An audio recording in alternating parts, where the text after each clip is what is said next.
Hey y'all, it's Coach Cookie and I am here to meet all of your fitness needs. I'm excited. Come and see me. So I'm offering so much stuff here. I have dance fitness, and I'm talking about all kinds of dance, sexy dance, hip hop dance, line dance. Come see me.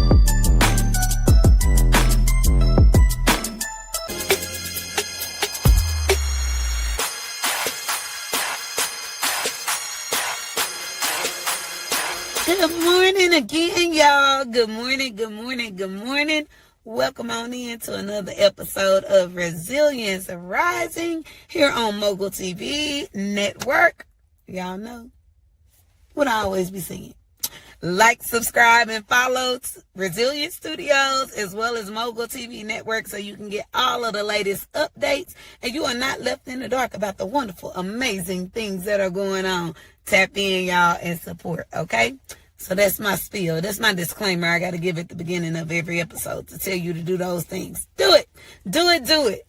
All right. I talked to you last episode about just some self-reflection time, and I hope you did that.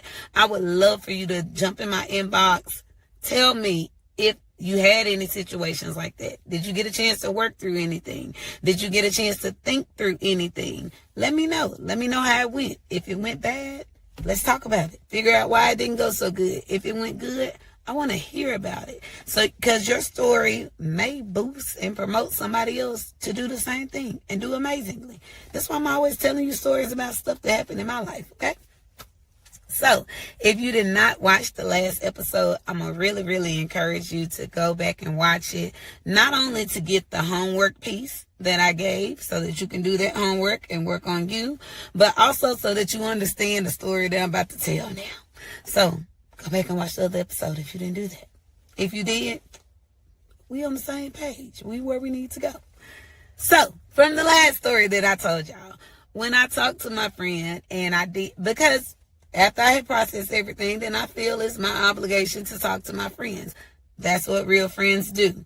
We don't sit and mull over things that have happened and be in our feelings about it. We go address that stuff.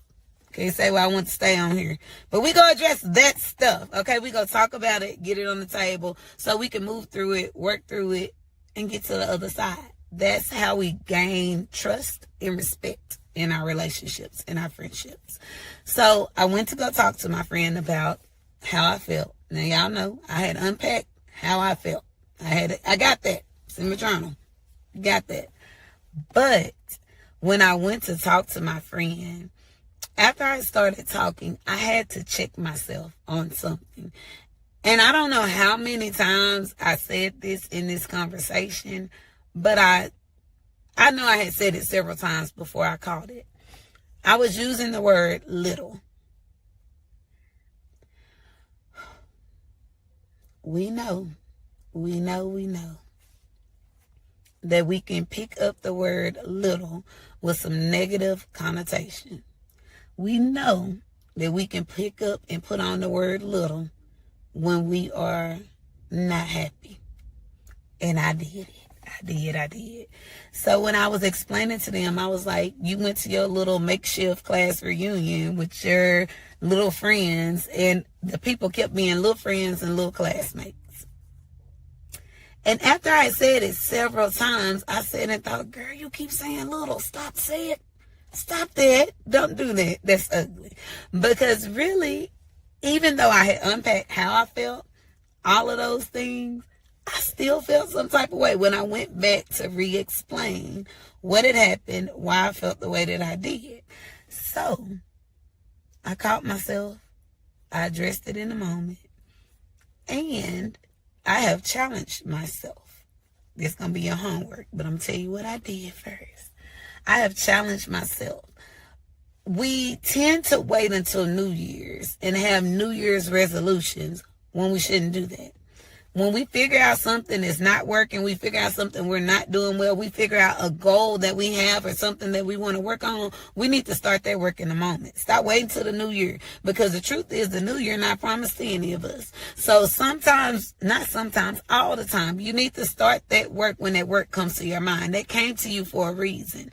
That resonated with your spirit for a reason. So you start moving differently in that moment instead of setting a goal of, I'm going to start working on this in the new year. It may never come around. So I decided in that moment, I need to leave that word little alone, because I know that I hate when somebody talks to me and says, how your little business going? How your little podcast going? How your little job doing, girl? Ain't nothing little over here. Big steppers on it. So why would I make somebody else feel like that? That is not okay. Even when we are angry and we are upset. So the challenge that I gave myself is to leave little in yesterday. I ain't talked to nobody this morning, so I haven't said it today. But I'm going to be checking myself. And as a measure of accountability, I'm going to talk to those around me that are with me every day to tell them what my goal is, so that they can remind me. If I say it, they may catch it and I didn't catch it. I might have just been talking and said it in conversation and hadn't even thought about it, but they're going to be my accountability partners. So as you go into this week, as you go into the beginning of this week, we are counting down on the end of the year, I know. But as you go into it, I want you to challenge yourself in something that you've been doing, something that you want to stop doing, or something that you want to start doing. And I want you to start it today. Right now, today. Don't wait for tomorrow. Don't wait for next week. Don't wait for the new year.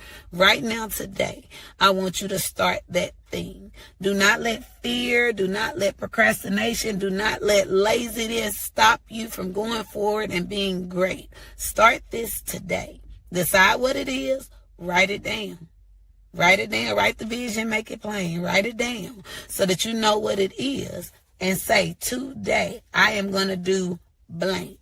Today, I am going to stop doing blank. Whatever it is, write your goal down. Secondly, building your accountability partners.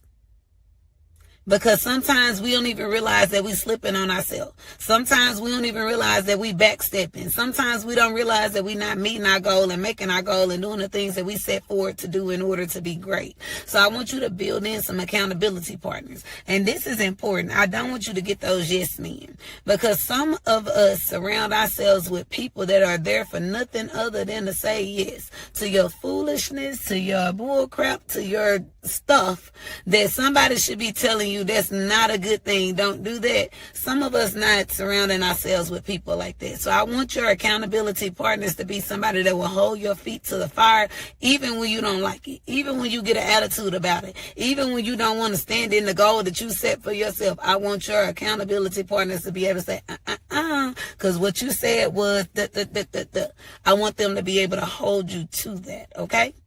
So, building your accountability partners. I can't tell you a number on how many it needs to be, because only you know that. Sometimes you may have 2 or 3. Sometimes you may have 15 or 20. You may need, whatever your goal is, may be something you need accountability partners at home, at work, at church, at your business. You might need to put them everywhere.